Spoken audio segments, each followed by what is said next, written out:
আপনিও আপনার বাচ্চাকে এগুলি শেখান, ইংলিশে দক্ষ করে টু তুলুন আর লেটার এগিয়ে ওয়ার্ডস। রাখুন।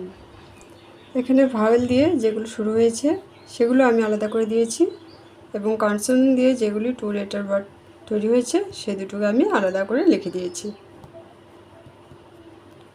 তো চলো দেখে নেওয়া যাক ভাওয়েল লেটার দিয়ে কী কী টু লেটার ওয়ার্ড তৈরি হয়েছে, সেগুলো আমরা এখন দেখে নেব। ঠিক আছে,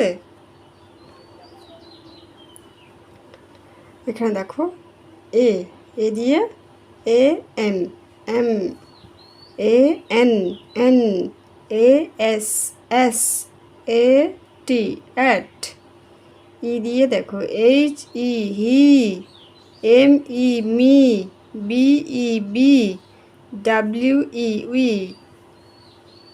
আই দিয়ে I N in, I S is, I T it, I F if.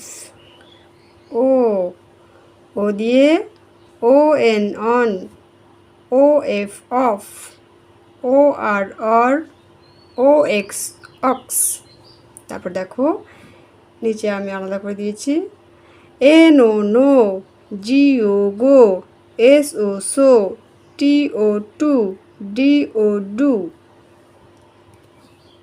You U দিয়ে U P up, U S us. তারপরে কনসোনেন্ট লেটার দিয়ে যেগুলো হয়েছে সেই দুটো আমি এখানে আলাদা করে লিখে দিয়েছি। B Y by, M Y মাই।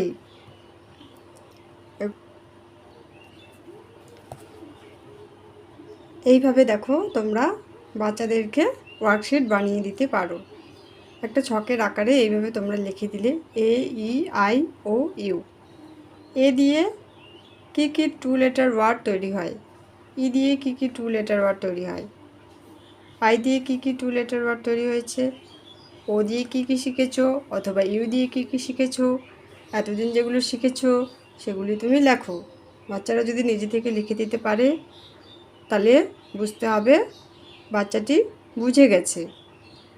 মানে টু লেটার ওয়ার্ড এ দিয়ে কী কী হলো, ই দিয়ে কী কী হলো, আই দিয়ে কী কী হলো, ও দিয়ে কী কী হলো, ইউ দিয়ে কী কী হলো, এবং কনসোনেন্ট যে আছে B Y by, M Y my, সেগুলো যদি সঠিকভাবে ঠিকঠাক এই ছকের ভিতরে লিখে দিতে পারে তার মানে বাচ্চা সঠিকভাবে সে শিখে গেছে।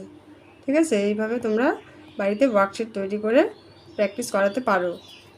এভাবে বাচ্চারা এই ছকের ভেতরে লিখবে, পেন্সিল দিয়ে তাদেরকে প্র্যাকটিস করাবেন, কারণ ভুল হলে সেগুলো মুছে বাচ্চারা পুনরায় সেই ছকটি দ্বারা ব্যবহার করতে পারবে।